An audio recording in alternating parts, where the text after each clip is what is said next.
Hi, everybody. Welcome to Sally Talk. Thank you so much for joining me. And today I have a wonderful guest, Alena Bernardi, and I've been very excited to have her on. So we're going to get to her in just 1 second. I just wanted to go over a couple of things. First of all, I wanted to talk a little bit about like what the direction is of my podcast. I took a little bit of a hiatus and I came back last week. And I think what I want to do is I really want to keep focusing on my journey, because I've talked about my grief journey. So like once a month, we're going to talk about that. I'm going to have guests on for that. And I have guests all scheduled all the way through October, November. So I'm excited about that. And then also too, I like to keep I seem to be enjoying having women on who are not only reinventing themselves after 50, or they're finding their way, or, finding the self-confidence to do what their passion is and everything else. So I just really like getting to know and listening to people as I'm trying to find my way and reinventing myself too. So it's a learning process for me too. So I'm really excited. I think you're going to love hearing Alena today, because I'm really inspired by her. So before I get started, I am going to do a little shout out to my sponsor, which is me. For 39 years, almost 40, Arbonne International has really cared about you. Our founder started our product line, making sure that there were no nasties, no harmful ingredients, no animal byproduct. We were cruelty-free. And also we're vegan. So we did all that because it was better for you. It wasn't about the bottom line. So I want you to remember that when you're thinking about your personal care products or your nutrition, what company did it from the beginning, even before you thought it was important. So if you want to know any more information about that, you can contact me at sallyholida.arbonne.com. That's sallyholida.arbonne.com. Okay, thanks for letting me do this. Okay, Alena. So now I wanted to thank you so much for being here. And I wanted to say what's really funny is that we were literally a social media. We met each other on social media, which is very cool. Yes. And we met on Instagram. And I don't even know who contacted whom. Yeah, you're good. I don't know. I think it might have been me. I think it might have, because you liked something I posted, I think, or something. And then I looked at yours and I went, oh, I like her. Who's she? And then I looked into it. So what was cool was I had a friend who had a one-woman show at Hollywood Fringe. So I was kind of getting information about Hollywood Fringe Festival here in Los Angeles that has all sorts of cool people trying different things, really some wonderful theater. And Los Angeles can really use something like that, because they really need to be more focused on theater. Theater is so important. And I'm from back east, so I know how important Broadway is and theater is in New York. And I've always been surprised at how Los Angeles theater just kind of goes along. And I feel like finally maybe there's a resurgence, with it. I mean, I'm hoping. Yeah, right, exactly. Leading the revolution. So I want to talk about your musical, because you wrote a one-woman musical, which I went and saw, and I loved it, called Swipe the Musical. And you can talk about how you got an extension because everybody loved it so much, and you got so many great reviews. But I really want you to tell me, like, a musical, a one-woman show, because I did comedy, a one-woman show where you're talking, blah, blah, blah. That's great. But actually writing all the music, doing all the composing, doing all the transcribing, doing all the things of getting an accompanist, having all of that, that was really like a huge undertaking. So I want you to take your time. If you want to go back to where you were born, that'd be great. But however you got here to where you actually wrote a musical, I just think it's the coolest thing. So I want to hear all about it. Okay, cool. Well, I'll just do my best. Stream of consciousness this. Okay, so as I've thought about this, I've always been a theater producer, I think, in my blood. So I think that that's a good precursor for what it is that I did, because I understand like how to produce projects and like take something from start to finish. So when I was 18, I produced a Christmas special at my high school. I started it, music directed it, produced it, the whole thing like that when I was in high school. Wow. And then I went to college and I went to music school and I studied voice and I studied music education. And I got wrapped up in the competitiveness of music school, and it kind of threw me a little bit. And then I came out to LA, and for the first couple years, like wasn't even really pursuing that passion until I got like booked on like a musical in NoHo, and then it like reignited my passion for theater. So then a couple years later, I was talking with a friend of mine, and I was like, let's do a show. And that was back in 2016. And that we did like a Gilbert and Sullivan show, because Gilbert and Sullivan, you don't have to pay for the rights. It's public domain, like Shakespeare. Oh, right. And that's so, yeah, we did that musical. And it was like, oh my goodness, like I've arrived. I love this so much. Like I love producing theater. And I did all the music direction for that show too, and starred in it also. And so that kind of like starting that theater company, it's called Proofed Out Closer, where we like specialize in plays and musicals that are rarely ever produced, unlike Proofed Out and Closer, which are really popular shows. So it's ironic. Kind of like started my like passion for doing these big theatrical projects. So we did a couple more shows after that. And then while I was doing all of this, I had already started writing a pop album, because it was like where I was at the time. And so I had like this experience writing, like that I was doing stuff in the studio, and then I started producing theater. But then like while I was doing this, I was also working as a music teacher in a school. So I feel like there's like, I don't know, it's my experience. Like, I love that we're here and we're talking about this. Like, it's a very feminine experience. I feel like it's very specific to me being a woman, because as a woman, it's like I was nurturing children and I was growing children. And like, while I was nurturing children, I was like developing myself as a musician, because I would like play for them and sing for them. And I'd be like writing little songs for them. And then while I was doing that, I was also like working the studio, like working on the album, and then I was like producing theater. Like it was like this really like outward like feminine expression. I feel like, that's specific to my journey being a woman. And like then, while I was doing all of this, I was like online dating, because that's what you do in LA, right? And it's like, so, I had an opportunity to start writing music for a script that my partner in the theater company, Trace Oakley, he wrote. And I realized that I really loved writing musical theater. Like, this was after I had written my album, which you can listen to on Spotify and Apple Music. It's called Beautiful Moment. And we'll plug it again at the end to make sure you can write it down. So I like, that was another thing that was like, my mind was like, oh my goodness, when I started producing theater. But then when I started like writing music for theater, that was like a whole other thing. I was like, I love this.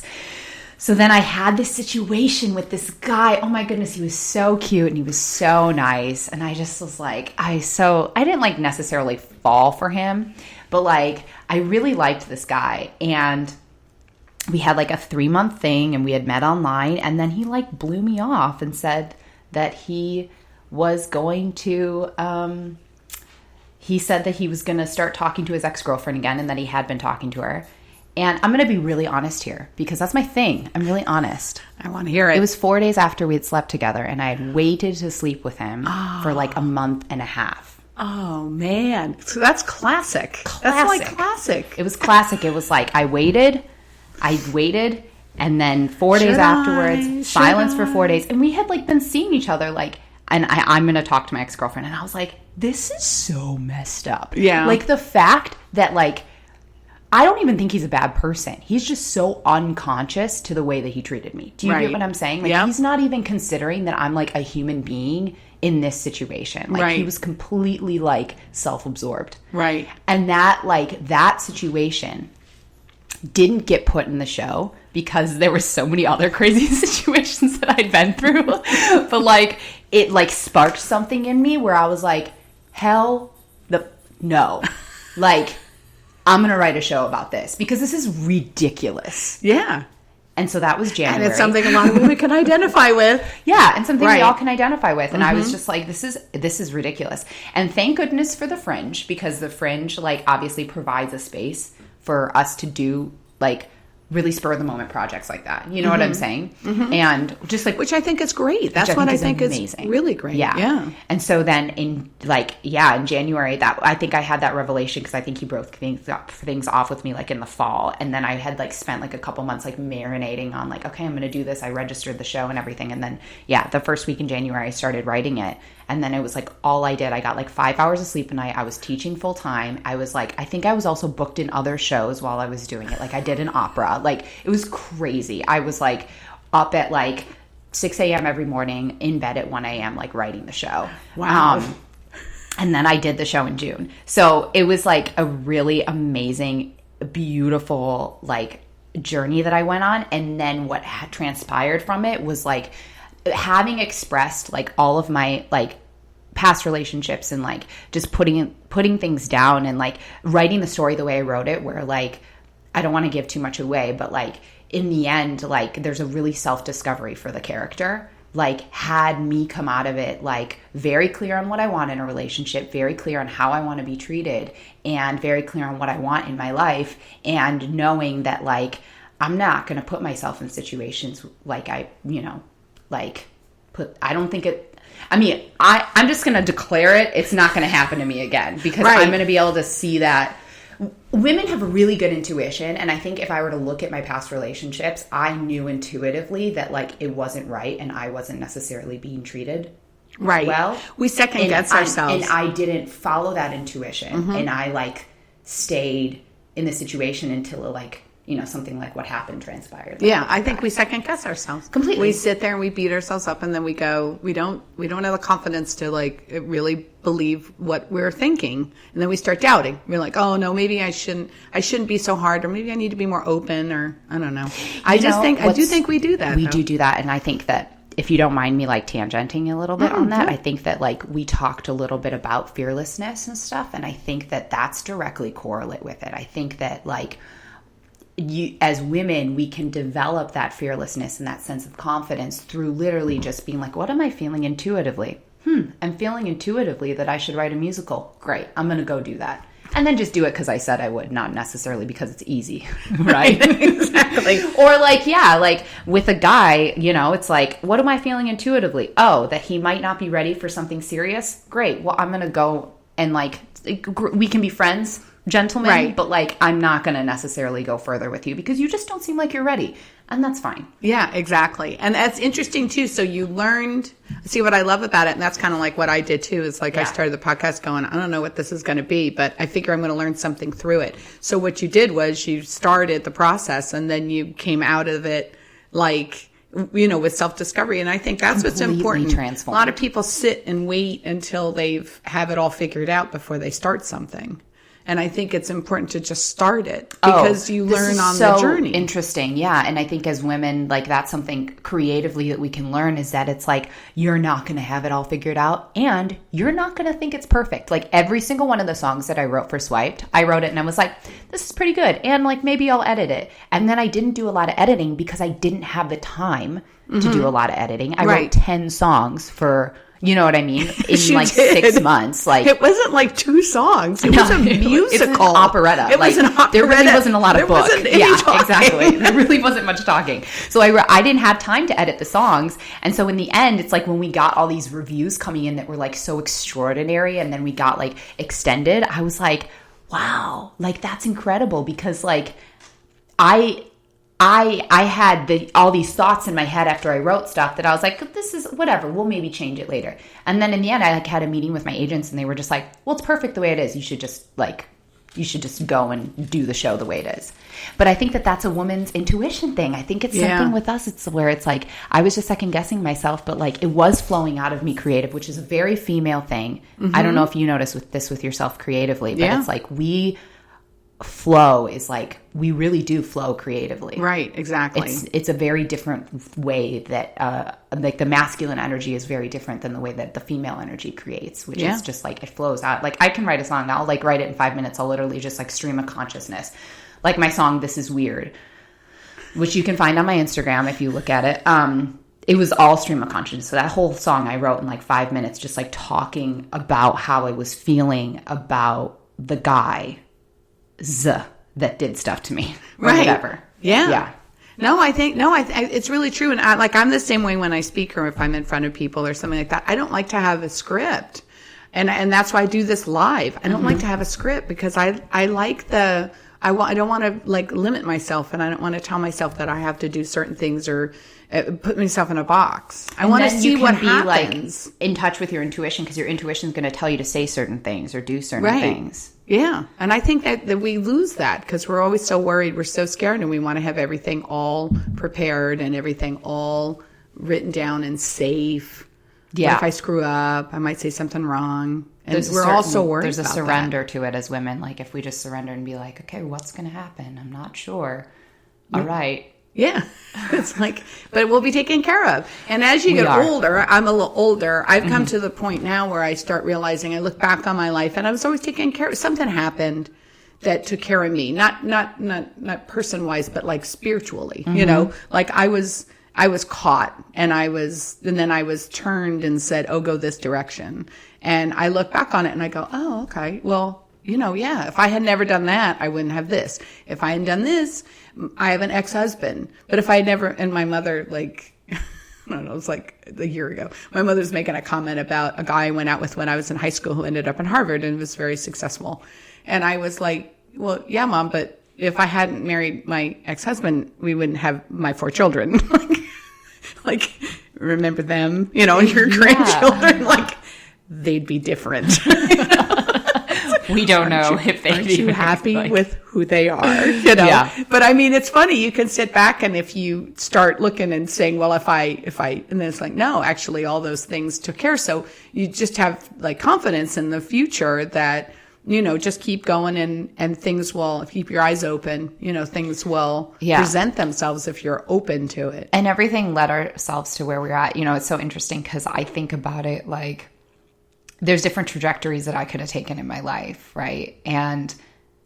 But I think there was something really unique about the fact that it's like, I'm not a child. I'm a 31-year-old woman.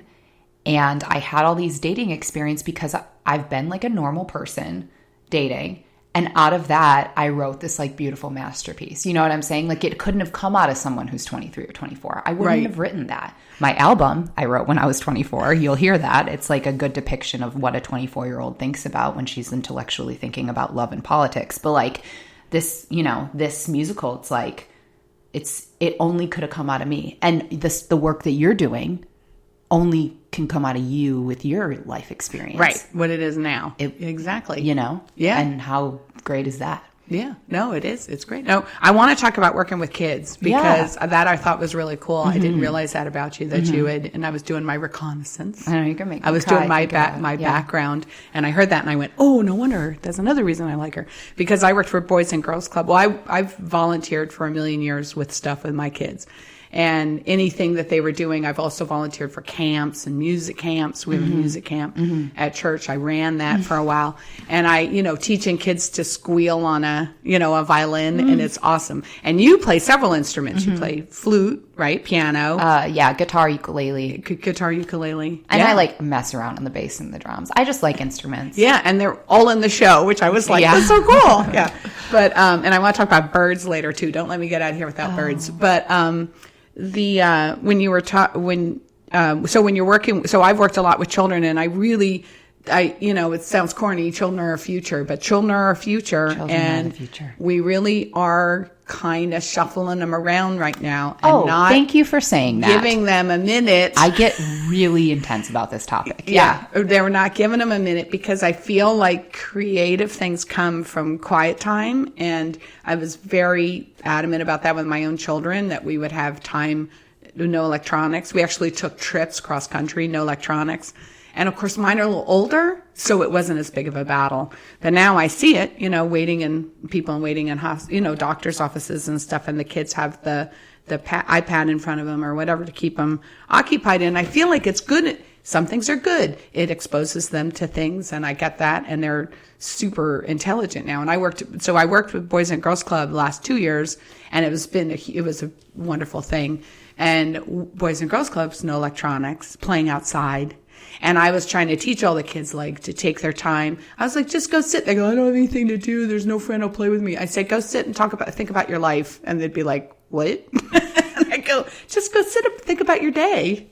Why don't you just go sit under a tree and think about your day? And they were like, huh? And I remember spending hours doing that when I was a kid. But so tell me about, I want you to tell me, how did you get involved in working with children? And oh my goodness. Yeah. So I went to school. I got a music education, like a teacher certificate, you know. I think it's part of like, it's all connected. Like it's part of my like, you know, passion for theater production. Cause I used to like co-music direct some stuff in high school. Like I didn't realize that's what I was doing, but I would like teach people their parts and stuff. And I like directed a choir for one of the plays and like, you know, I was just doing what I do. I didn't realize that like it was unusual. Right. Right. I didn't realize that it was unusual. It's not something that like a 16-year-old high school girl does. And then so I got like, when I saw the option in music school to like get a teacher's certificate too, I was like, oh, cool. I'm going to do that. And so then I graduated and I was like very clear that I wanted to move out to Los Angeles. And I was also dating somebody that lived out here, so it made it easy. But I like spent a week in LA and applied for as many jobs as I could. And I got this job. I actually didn't know I had it until I was like driving through Nebraska on the way here, on the way to LA. The principal called me and was like, you got the job. And I ran a music program at Hollywood Schoolhouse, which is a private elementary school in Hollywood. Oh, cool. And I did it 3 days a week, which was a really perfect situation for me, being that I'm also like a working professional and was like running my theater company and like doing shows and acting and stuff. And I did that for 8 years. So it was like the most amazing experience ever. Not to like toot my own horn or anything, but I built like one of the best music programs, I think, in the country. Like it was incredible. Like I put together rock bands. All of my children played instruments. They were just brilliant musically. The cool thing about the program was that like we started in preschool. So like they had music from like 3 years old to like 12 when they graduated. Oh, and that's so great. Their minds like just thought musically and their bodies felt musically. And it's like, it's just so cool. I mean, they're obviously still there, you know, even though I transitioned into being, you know, a full-time professional. But I don't know. I think like for me, like philanthropically, like music education and arts education and like, I don't even want to say education. Like there's a part of me that like doesn't even like that word. If I'm going to be totally honest with you, I almost think like arts inspiration or arts. I don't know. There's got to be another word for the way that we like exposure, ignite learning in children. Like that's what we're doing when we're teaching. Educating to me, like at this point, like it's just like, it feels like you're forcing something, but you know, I don't know. This is just like the way my brain thinks about it. But I really am passionate about that, about music and children. It's something I will carry with me for the rest of my life. No, that's so great. Cool. Yeah, their kids are great. They're so funny. How many kids would you teach? Like, how many kids did you have in your... I was really lucky because it was a private school that was like never more than like 17 at a time. Yeah, that's and I did preschool through 6th grade. That's a good group. 17's that's a good group. You know what? It's interesting too. Like if we talk about like learning and like journeys and experiences and stuff, it's like I learned so much from holding the attention of 17 third graders. Yeah. Like... Oh, yeah. It's a trick. You got to figure out how to do it without yelling at them. Yeah. And like being a performer, now I like go in front of an audience and it's like I use the same skill set. Does that make sense? Yes. Like it's like not that the audience is children, but you know what I'm saying. Like but they got to a certain level of like being present that's required in order to like, because kids, if you're not present with children, like they don't even listen to you. They can tell. Oh, they can totally tell when you're not thinking, when you're thinking about something else, when you're like upset. They're so perceptive and intuitive. Oh yeah. No, they really are. So. I had 66 in the after school program. Wow. So we went from 3 in the afternoon till 6 p.m. and they got picked up as it went along. But we started off with, on average, 66. We had like 70 something enrolled. And one of the things, Boys and Girls Club is great, and they push. We have like, it's enriched, so they have STEM and they have this thing. But the one thing they didn't have was music. That's the one thing they didn't have. They had fine arts. But I just think so. We all brought in me and my staff. I had young kids working for me, 20-year-olds that working for me, or working for Boys and Girls Club, but they're in my team. And we brought in the Bluetooth speakers, and we would just play music all the time. And I'd play classical music when they were doing homework, and they would go, why, oh, this makes me sleepy. And I go, no, it's working on your brain, you know. And then it was funny because every once in a while somebody their head would come up and they go, I think this was in SpongeBob, or like Blue Danube. Kids like that. Or they go, oh, I know this. This was in such and such. And I'd go, okay. And then I'd go, hey, would you guys want me? What games do you play? Minecraft and stuff. Do you want me to play music from there? Because some of the music from the games is actually pretty good. Well, so I'd play like legit composers. Like exactly. Yeah. So I would go, no, really. And so I'd go, we can play that. That's fine. You know, you should always have music going on while you're doing your homework. And so we try to do that. But I definitely think that the Boys and Girls Club, that would be a fun project at some point to do a music program with Boys and Girls Club. Yeah. I love the structure of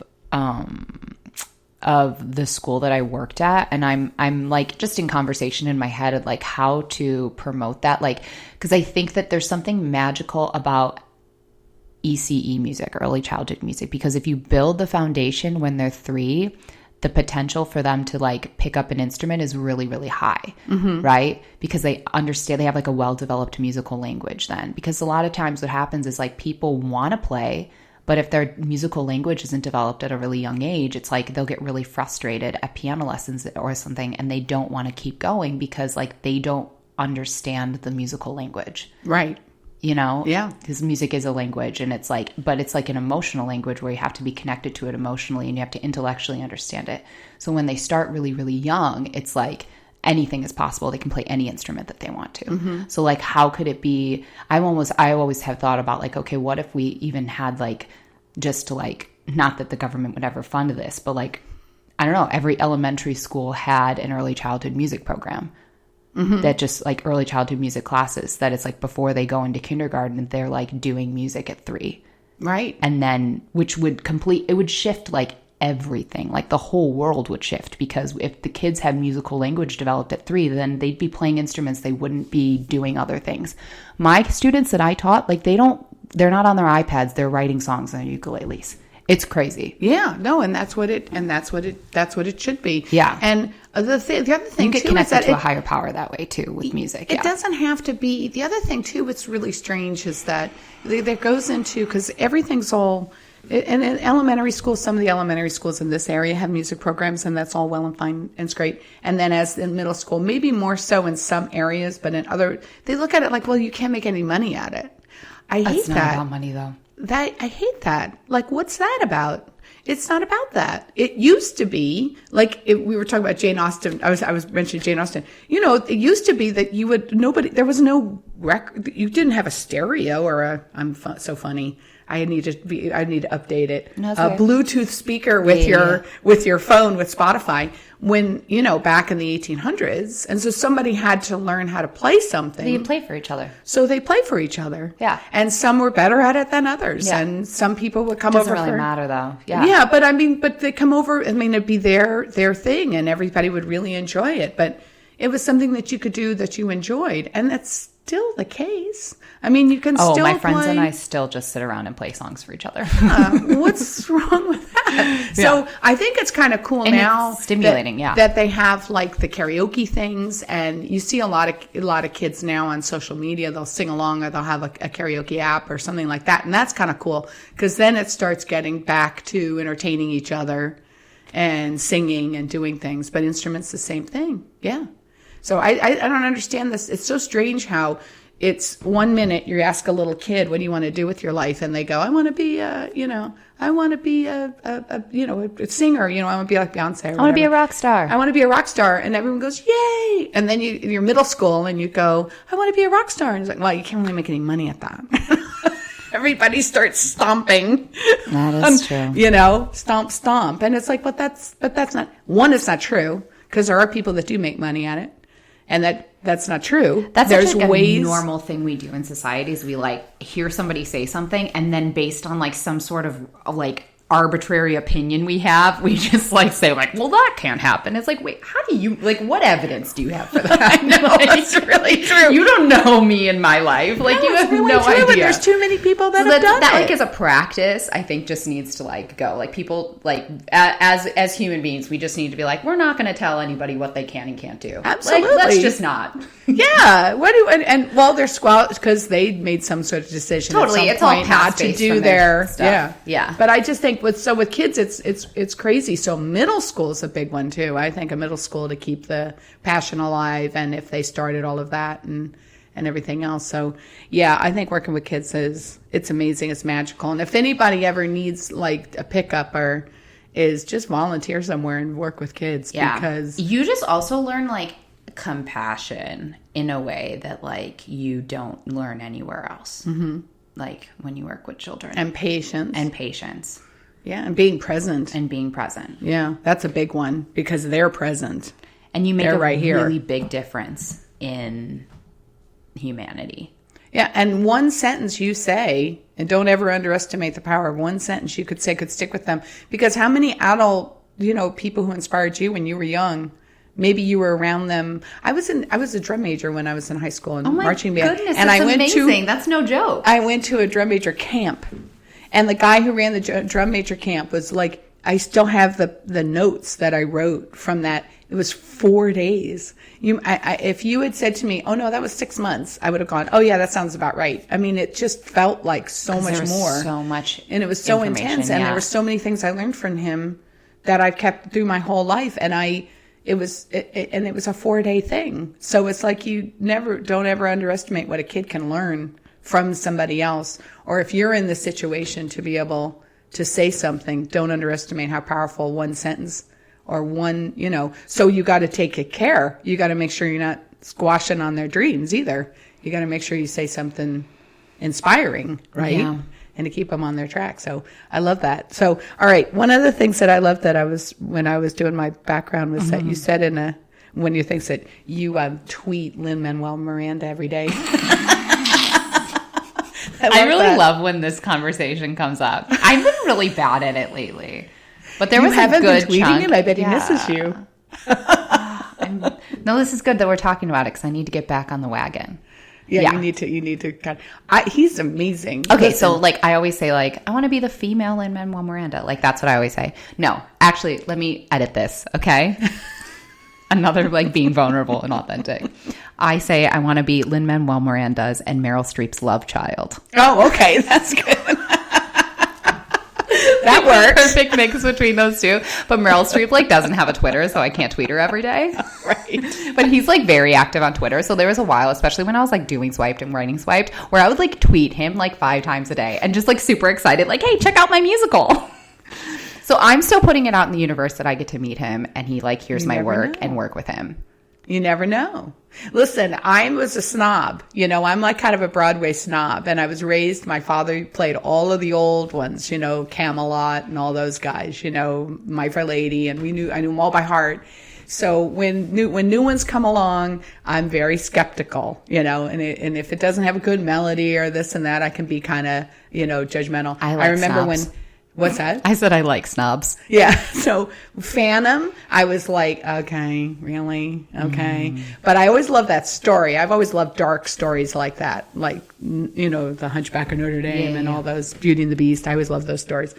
And which I actually think we can do that later, but that's a very empowering story, I think, for women. I think Beauty and the Beast and those things are very empowering because it brings in how women can soften. That's important for us because we can see deeper. And that's why those women, I think, are very empowering because they're not looking at the surface. They can see deeper. I love that interpretation. Yeah. And I really think it's an important one I think Beauty and the Beast was actually written by a woman. So I really think that it's a kind of like a, what am I saying? Like a celebration of femininity and how important it is. But anyway, so Phantom comes along and I'm like, okay, yeah. And then I saw it and I remember the spotlight going down on the one I saw, the Mark Taper. The spotlight goes down onto the mask and then it went dark, and I like cried. That was how it ended, you know? I mean, and yeah. I'm very connected to that show. Yeah. I cried and cried and cried. And so I went, oh my gosh. So anyway, when Hamilton came out, I was like, okay, now what's this, you know? And everything about it. And when you watch his little thing for Obama, when he first did his rap on YouTube. I can't. I'm like, yeah. Did you see it? Yeah. You're like, oh yeah, I watched. What is all this? Those. And my father was always a big Thomas Jefferson fan, so my father was never a big Hamilton fan, because in history, the historians are always go back and forth because they side with big government, small government, the bank, not the bank, and there's all that. And that's what's lovely about our democracy, is that we have those conversations. So when he comes out with this Hamilton thing, I'm like, okay, what the heck is this? And then my son listened to it, and he goes, "No, Mom, I think you'd really like it." And then I listened to it. I was driving up to my son's. I haven't seen it. We drove up to my son's college. He was going to University of Oregon, and so we're driving, and we listened to the whole thing from the beginning to the end. And I was a wreck. I was crying all the way through the end, and I was like, "I love that. How in the world does he know this stuff? Like, how does he not only just the history?" Oh, but there's like an emotional intention with every lyric that he got very connected emotionally to the story, clearly. Like it's brilliant. It's unbelievable. Yeah. And we're gonna look back on it. It was so obvious to me that I was like, oh, okay. We're gonna look back on this as one of the most. I mean, he's really doing something. Like he's really shifting something. It was huge. It's you could huge. feel it while it was happening. Yeah. You it's know? really huge. And I think, I mean, like I love that he's obviously a composer that is in his shows like I am. But I think that that's the thing that I'm most connected to about him, is that he's really actually shifting humanity. I think so too. In a very, very positive way. Yeah. I mean, it's evidence online too. Like all these young people that are so connected to Hamilton. It's like, wow, cool. I know. And they're having high school conversations girls that are like about studying history. Government. Yeah. Because they love the show so much. No, it's mind-boggling. Everything about there's just layers and layers of it. It's so amazing. But I was thinking, yeah, I would imagine that he would be a big inspiration for you, because you took everything all on yourself. You did it all yourself. It's insane. Which is what he did, and he is my inspiration. Yeah. I don't know. There's a part of me that's like, would I have done it if I hadn't have? I don't know. It's such an inspiration. If you hadn't known that somebody like him had done it. Yeah. Because would it even just have been on my consciousness to do it or something, you know? You really look back on Broadway and stuff, and a musical about Alexander Hamilton is not something anybody would have said would work. I mean, that was, it would, why would you want to do that? I mean, talk about, he really, like, why would anybody want? It was funny when he did his little thing for Obama. Everybody was like, it was funny. And it was like, can this really work like a whole musical? And who knew that it was going to be not just even quasi successful, like it's tremendous. Like a phenomenon. Yeah. And it was really, so yeah, I would imagine that's the thing. It's like, if you're going to take something on, you have to look at it like it doesn't really matter. I'm just going to do it. Also, like it shows too that it's like original thoughts and original ideas are what is on the forefront of where the musical industry needs to go. There's a lot of shows closing right now. I don't know if you know that. Oh. Are they all new shows, or? Yeah, kind of, maybe. But I mean, originals? I'll send you a link, yeah. Oh, okay. There's a girl I know, Catherine Steele, who did a video on it. A lot of them are closing. And, you know, I think that whenever I like, you know, I'm super spiritual, and I think like when something's going on, something's shifting, right? And so there's a little bit of an out, and then it's going to provide an opportunity for new to come in, maybe. Yeah. I don't know. But I think so too. I think that's where they come from. What we know worked was what Lynn did, right? Which was new and fresh and different and completely turned our thought process on something on its head. Right. You know, with the content, and then also with just like, you know, having the founding fathers being played by minorities. Like that's huge. Right. Right? It was cool. Yeah. So it was like, cool because it brought in the energy. That's what we need. Yeah, it brought in the energy because that was the energy then. They were putting their lives on their line, you know, and we needed the energy of people taking risk. It was a huge risk when they signed their names. They were going to be killed when they lost the war. They closed all the windows when they were debating it because they didn't want anybody to hear what they were talking about. It was absolute treason. They were going to be killed. John Hancock put his name really big because he wanted to be the first one to be hanged. It was like it was all on the line, and they even put in slavery. Jefferson put in a whole paragraph, which they took out, about slavery and getting rid of slavery and how it was a horrific thing.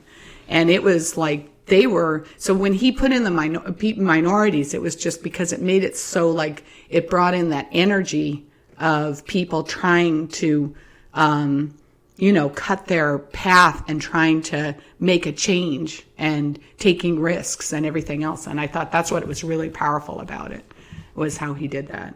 Because I think that was, but I definitely feel like even in movies too, I really feel like we're we need new. I think that's why television is doing so well, because television's all new. They're not really doing like remakes. There's a lot of really interesting shows and stuff out there. Yeah. I'm actually writing a musical pilot right now. Oh. So I'm definitely interested in television. Oh, that'd be awesome. Yeah. I can't tell you right now. I probably shouldn't share anything, but I'll tell you when we're not on air. We'll do another one. We'll do another Just one. so you guys all know. Yeah. Now, tell me about I saw that you're going to be in the Magic Flute.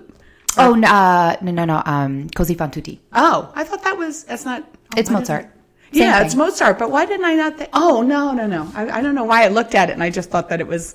What is the translation for that? For Così fan tutti? Yeah. I think it's something like What the Women Do. Oh, okay, that's right. It's so funny. I don't know why I just went there.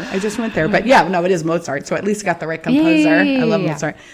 So what's that? Where's that going to be? That's going to be in Reseda. So I work out of this voice studio. It's really beautiful. My teacher, Gabriel Pazos, he's an opera singer. He sang with the LA Opera for a really long time. He trains a bunch of us. It's like almost like a little mini young artist program. Oh, cool. And we're all working all over LA, just same thing like me. And he puts together these operas that we perform. Oh, that's awesome. Yeah, it's really, really and beautiful. That was what was fun about your musical, was that it is an operetta. I mean, it was really cool. I love opera. And so I think so when did you start singing opera? This is I love this topic. So I was 13.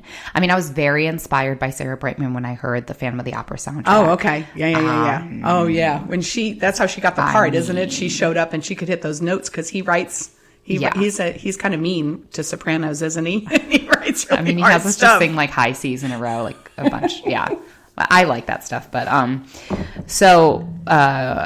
don't know, something about like the classic, like the singing classically. Like I just like really took to, like, it's my natural expression as a singer, is singing classically, And when I was 13, I started, and then I competed a lot in high school. I did like vocal competitions and I was training and I just loved it.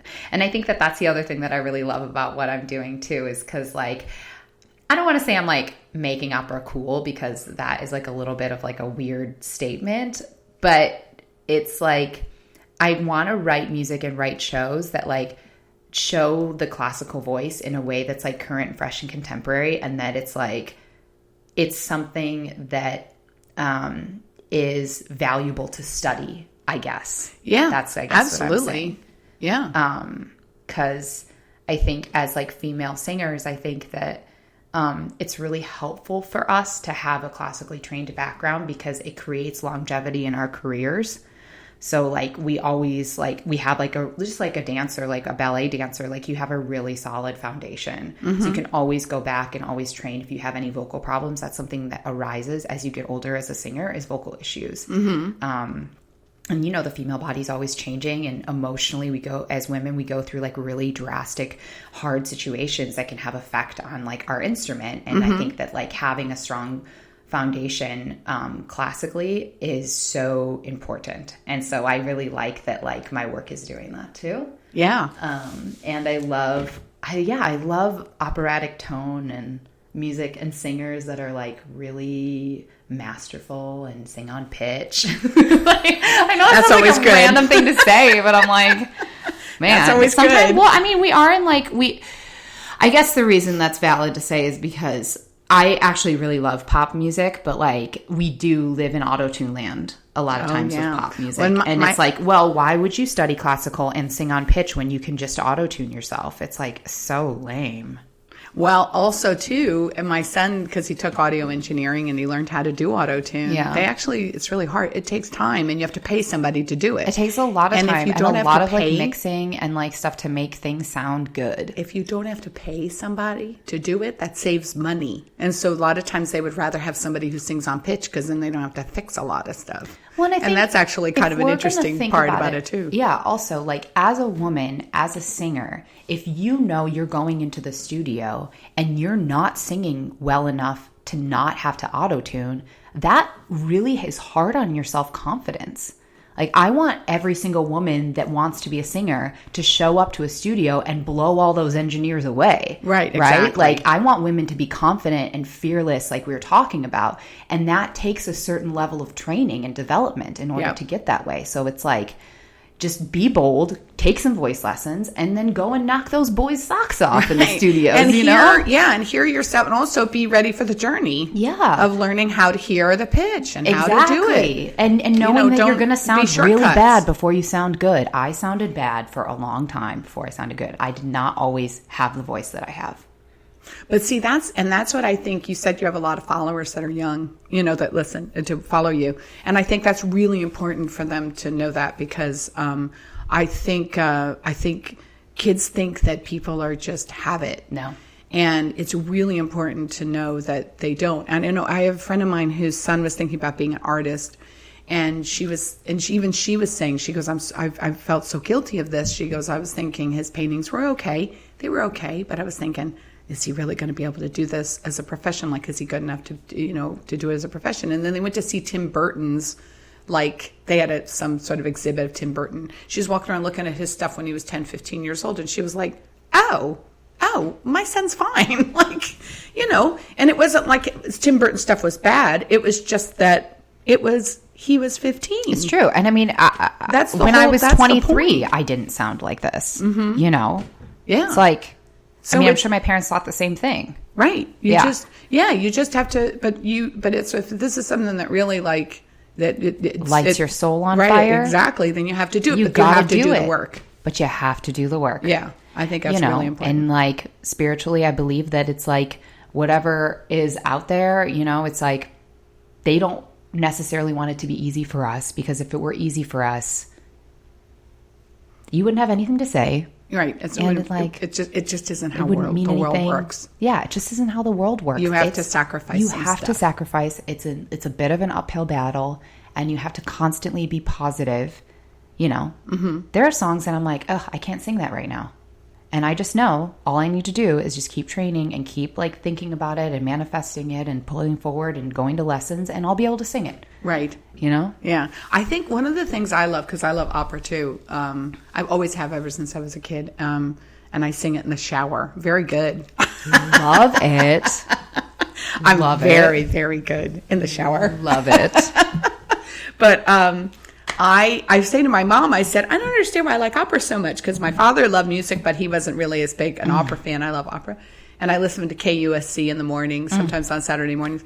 And my mother was like, oh, Granny Minogue, her great-grandmother. She goes, she used to listen to Saturday afternoons from the Met in Memphis, Tennessee on the radio. Oh, my goodness. And she goes, she went up to New York a couple of times and went to see operas in New York City. And I went, when were you ever going to tell me this? I had no idea. I'm like, that's where I got it from. But I like to be to be present. And it was funny because you posted a video just recently where you sang, and all those people were standing around and they were blown away. Did you like that? Yeah, but I think the reason they were blown away, not only because you have a beautiful voice and it blew their socks off, but also I think when you're present with someone who's singing opera, it literally goes through your body. Yeah, thank you. I don't experience that as a singer, but yeah, it goes. With my friends when they sing for me, though. Yeah, exactly. Yeah. You have to be, and that's another thing where I think opera might have a resurgence, is that we're all sitting around in front of watching screens, And there's a huge difference when you really are in a room where someone is singing opera. Your has body vibrates. Yeah, absolutely. Absolutely. Because it's, and the reason it's been around so long, people have to understand that things stay around for a really long time for a reason. And I think that's it. It's an emotional thing. And I was listening on one Saturday. And the genre is almost meant to be done in a smaller party setting. Yes. Mozart composed his operas for the courts. I think I don't want to make sure. I want to make sure I don't get this incorrect, but it was smaller settings. Like a lot of those operas, like The Marriage of Figaro, like it was performed not in like a huge hall. Right. Do you get what I'm saying? Well, they were, or if it was in some sort of like theater setting, it was a smaller theater. Yeah. You so go to Austria, and they didn't have microphones. They didn't have microphones. So you had to be. You were like there with people, like breathing the same air, vibrating through them. Yeah. Mm-hmm. So why did it stay popular for so long? I've just started like listening to Wagner because I always thought, man. Well, he, because then he has questionable things about him. I think he was a Nazi or whatever he was, but who cares? Because I butchered the names, but the Götterdämmerung, yeah. That like the end 6-hour opera. Right. So they're in New York, they get those subscriptions and then they'll do it. How and fun it'll is be that? A month. Yeah. And you just go. I would be all over that. Oh, me too. And you like get food and you go to dinner and then you go back. It's and then great. all the people you're sitting with and they all and then they all weep at the end. And so I was like, listen, I listened to it and then I was like, I got to the end of it and I was like cleaning the house and I wasn't even present. I can't even imagine what it'd be like to be present. I'm listening to it and I'm like weeping at her putting herself on the pyre and the whole ending and what it all is. And I still have that played, and every once in a while I play it just to kind of rock my world. But it's beautiful. And that story, it's like people like Game of Thrones. Oh my gosh. Follow that story, It's so cool. So I definitely think that it would be cool to bring it back because I think it's such an emotional thing. You can't have it on in the background. This is something you have to actually really, I think, you have to experience and witness, So I think that would be awesome if you could do that, bring that back. I'd be the first in front. Yeah, I mean, it's interesting because it's like every single Oh gosh, I can't wait to tell you about this TV pilot. It's a teaser. I know. Well, we're almost done anyway, so it's like you're gonna leave it as a teaser, and then people have to. Oh, and I can tell you about my new project. So now tell me all about. Yeah, we can. But I was just gonna say every single project that I have been writing as I've been writing musical theater is all operetta. It's all like, yeah, just like musical theater mixed with like classical vocalism. It's just what comes out of me. So. Yeah, I think that's great. Yeah. Well, that is what Phantom is. Yeah. I mean, Phantom is so much of it is and Gilbert and Sullivan stuff. Opera. Oh yeah. But I mean, a lot of people like Phantom. Even Les Miserables has opera. Has operatic, and that was what I loved about Hamilton too. Is that I felt like so much homage. He played so much, even some of the twists and the turns on his thing. It was like a love letter to Broadway. It really was. Yeah. He is a love letter to Broadway. Yeah. I mean, there's little, you can hear Lerner and Lowe in there. You can hear Les Miserables in there. You can hear all sorts of stuff I'm not saying at all it's an homage. It's like him just saying, spilling his guts about how much he loves Broadway. And I think that's why it's so well received too. It's such a beautiful thing. I love that take on it. But all right. So tell me everything, take all the time you want to tell me everything you've got coming up. Okay. And what you're working on and what you want everybody to know. Okay. And so all of your social media, because you're awesome on social media. Oh my gosh, I love social media. Yes, follow me on social media. So my handles are Alena Bernardi for everything. So there's a couple things. We're going to do Swiped. We're going to, right now we're looking for a theater to do a monthly residency at Swipe. And the cool thing about what we're going to do is we're going to do the show and then we're going to take a little break. And then afterwards, it's probably going to be catered towards women, but we're going to do like a question answer, talk about like artistry and creativity and like do a little workshop after that'd be awesome. The show. So okay. So kind of maybe similar to what we're talking about, but like for a whole group of people. Cause I've done we talked about like doing, personal and professional development work and stuff. Like I've done so much of that, and I'm kind of like personal professional development junkie. Like I'm always listening to audiobooks and podcasts about that kind of stuff and stuff too. So just to share that with other women in LA that are also creatives, I think is like really important. Yeah. So that's what we're doing. Just like Swiped. you were saying about opera, that's work on yourself. Yeah, exactly. And then we're looking to do Swiped in other locations too. I know a lot of my fans are like, how are you going to bring it to like Colorado or, so just looking for, I'm manifesting a touring company picking us up and taking us on. So that would be awesome. Recording the Swipe the Musical soundtrack because everybody's looking for that. Okay, so that's what's going on with Swiped. And then I'm writing another musical that is like, that's like a 15-person cast and it's like an operetta. It's the one that is with my theater company. I didn't write the book for this one, but it's really cool. So we're going to be putting that up in a couple months. We'll do a workshop and test and stuff. I'll invite you. Awesome. I'd love to. And then, okay. So this is the next thing that I'm really excited about. Okay, so my album, Beautiful Moment, was like the story of my early 20s. Like I kind of talked to you about that. Like I started writing it when I was 18 and then like finished the songs when I was like 24, 25 and then recorded it. And then Swiped, I feel like, is like the story of my late 20s, like being on online dating and discovering who I am. So now I'm writing a songbook and it's going to be something that young women can use for auditions or just like pieces in general that like connect to like what, like the female experience. And cool. Yeah, because there's not like, I want young girls, because a lot of my following are young girls, like to have like music that they're very connected to that they can use to sing and learn and use for auditions or whatever. So it's kind of like a songbook that, yeah, like I said, can also be used for auditions. And I have some of the songs written right now, but it's going to be called Contemporary Songs for the Modern Day Diva. Oh, that's awesome. Oh, I think that's great. And so I'm in the process of writing that right now. And that's I feel like that's going to be like more like my perception and my story of like my early 30s. Oh, so that's great. I'm just like, this is where I'm at the moment.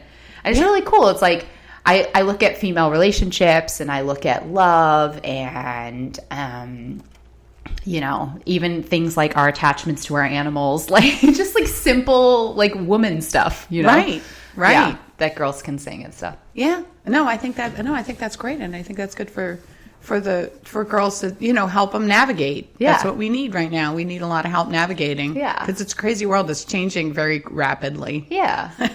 In some ways, and in some ways not, and understanding it. So, yeah. I think that sounds great. Yeah. So that's my next project. Wow, you're busy. So you're not working. So you're doing this full time now. Yeah, I'm doing this full time. That's great. Congratulations. Yeah. That's so awesome. where are you from? I'm from Detroit, like Detroit area. Oh, okay. I'm from and the then Midwest. you went to Michigan. You went to University? I went to Michigan State. Yeah. I didn't want to say University. No, it's okay. Because they're very competitive, aren't they? Yeah, whatever. You're right. We're I don't Michigan care. State. So you came out to sunny California and you don't have the weather. No. You've been here how long? 8 years. Oh, all right. So you've been here. I've been here a minute. I'm like a California girl. But my parents are scientists. Funny.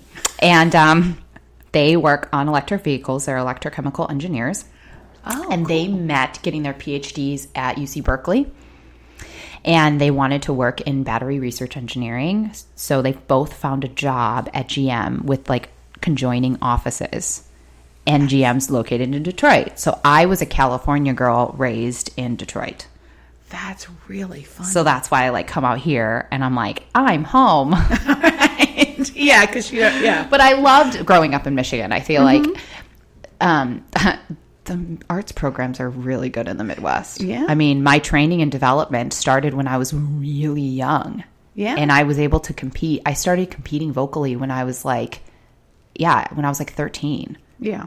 And I don't think those opportunities necessarily are available in the public school system out here in California, which maybe that's going to be part of my journey to transform. Yeah, they are somewhat. But in here, and even I hear in Los Angeles too, sometimes it's a little too businessy. It's a little like, kids treat it like because it's like their professional career like or something. Profession is more instead of as much as a I was just like expression. I wanted to do this, so I did. And I feel like back east in New Jersey where I grew up, we had an amazing arts program and theater program and music program. It was huge. It was big, and we've looked at it as a way to express ourselves. Everybody felt like it was a way to express themselves. Out here, it's a little more like it's kind of a company town. And so I think a lot of the parents and stuff are in the industry. And so it can be it feels sometimes like a little bit of a company. They all know how to do it. Yeah. Interesting. I never thought about it that way. Yeah. But it's probably because the program that I taught was elementary. Yeah. So it's like it just didn't have so it depends on where you are, in LA. But that's the only thing I feel about from it is that you read stories about people and they'll tell you their time in theater and they'll go, oh, that's when I really found myself and I was so accepted and it was such a wonderful experience and everything else. And out here, I don't know if that's necessarily true because they're so like and this is just me, but I'm just saying from my experience, it just seems like it's very like. Maybe that's like similar to how my music school experience was. Yeah. Where I felt like, oh my gosh, it's like so weird and competitive. Like it's not, right. I just like love music. Why can't I just be me and express myself? So maybe that's the angle, like here around in California, is giving kids a place to express themselves more so than towing the line and doing what they're supposed to do to be a professional. You have to be doing it because you love it more than anything else in the world. Mm-hmm. Or else it's just not going to carry the day. Mental health, obviously you know this, and this is something being like the development junkie that I am. Like I think about mental health all the time, and I think that, like if you're not doing what you love, it's just like almost it can be like a recipe for anxiety and depression. Absolutely. And like that's why it's so important that we're always doing what we love, because people don't realize, I think, like how fragile mental health is. Mm-hmm. And like you can't just live a life where you're doing something that you hate and expect to be healthy. That's right. You just can't. Like you can't blanket it and be like, oh, I have a paycheck, it's fine. Like you're gonna internally be really mentally unhealthy. Right. I agree. I absolutely agree. And so you have to figure out what it is. And then you have to be understanding of what the journey is and what the sacrifices are. And that there's going to be sacrifice and it's going to be challenging. Yeah. And it's going to be challenging and I think sometimes we go too much towards happiness, which is expedient. It's like what makes me happy right now. That's one of the things that worries me about kids with devices because it makes them happy right now.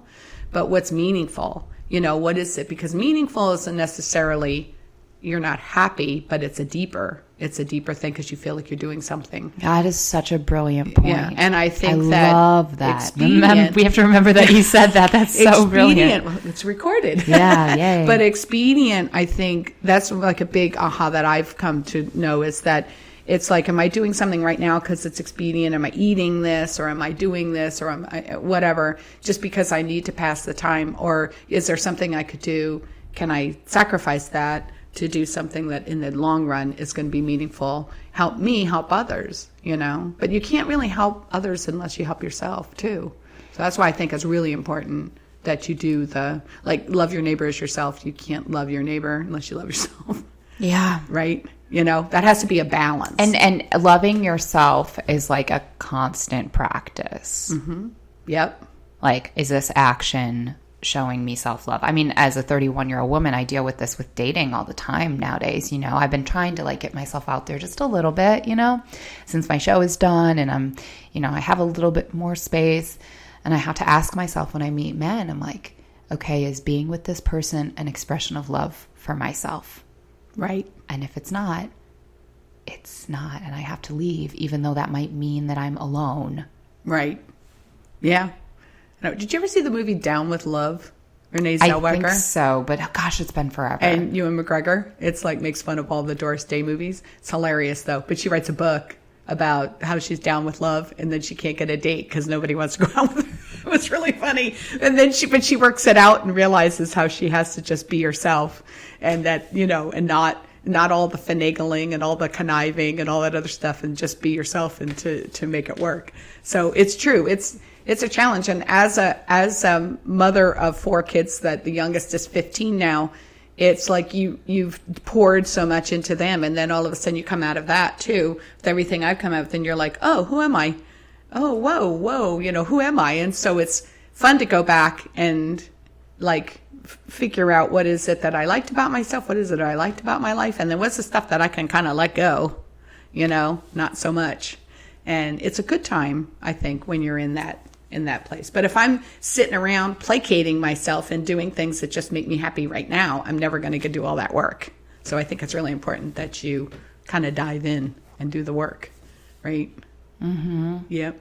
So, yeah, well, we could talk about this. I know I wanted to talk about the self-help stuff, but we were yakking. But another podcast, you can come back. Yes, another episode. I would love to come back. So, okay, so what do I have coming up? So I have, I'll be posting next week's guest, and it's Megan, but I don't have her last name written down. I should have done that. So anyway, I'll post it. But she's a producer. She produced wonderful. She produced Stacey Demolsky's. I got to pull her name up. That is like wrong. It's so funny because I get to know people by their first name, and on Facebook. But anyway, all right, never mind. I'll post it. Megan, yeah, I love you, but you're going to be on next week, and we're going to talk about producing, being a woman producer, and putting together things like that. I know you had a great collaborative with your producer. Carly, yeah. Carly Panza is incredible. She's a director. She helped me co-produce, but she wrote the book with me. Yeah. She is who's writing my TV pilot. She's like my partner in crime. And she's like my idea person. Like if I have a song idea, I'm like, okay, let's spend an hour. Can you flesh this idea out with me? And then, so she's helping me with like the contemporary songs for the Modern Day Diva too, like the songs in that show. Great. And it, you know, it's cool because a lot of it is about our relationship as women and stuff like that. And, yeah, she's incredible. So I really believe in like partnership with other women. Well, I think it's good. It's good to have, I think it's really good to have a partnership because I think then you get feedback. I think feedback's really important, and I think you need to hear things, and you need to make sure, because sometimes they can hold you to your vision. True. Because if you get off track, completely. Sometimes, somebody, because I have friends of mine that have helped me with my podcast that'll say to me, give me feedback so that I can, and they know what I want to do, and they know how to hold me to it. Right. And it's just like how this is like you and I doing this is like way more enjoyable than like either one of us like doing stuff on our own. Like, it's just like, like I like being with other people. Yeah. No, me too. And I think it's important. And so, so Megan Miller is going to be my guest next week. Oh, cool. Megan Miller. It's funny. It was funny because I feel like I'm connected to her on Instagram or Facebook or something. Yeah, you may be, because she came with me to see Swipe. Okay, perfect. Yeah, I'm pretty sure I am. So and she's great, and she has a cool story to tell. So she's going to be with me next week, and you can follow me on Facebook at Sally Talk, on Instagram at Sally Talk, and it's just Sally Talk. And if you don't get a chance to listen live, you can listen on Spotify, iTunes. I'm on all of the platforms now. It was interesting to figure that out, but I'm very happy about that. So anyway, Alena, thank you so much. This was exactly, if not more fun than I thought it was going to be. Yay. So I loved having you on, and please come back. And I really want you to come back and talk about, what you're working on. And I'm a fan, so I'll be following you. Perfect. And you guys can listen to my album on Spotify and Apple Music at Alena Bernardi. Also, look out for the musical soundtrack, and Swiped coming to you. That's here in LA, and hopefully around the country too. That's awesome. So thanks everybody for tuning in. Make it a great week, and we will talk again soon. Bye. Hello.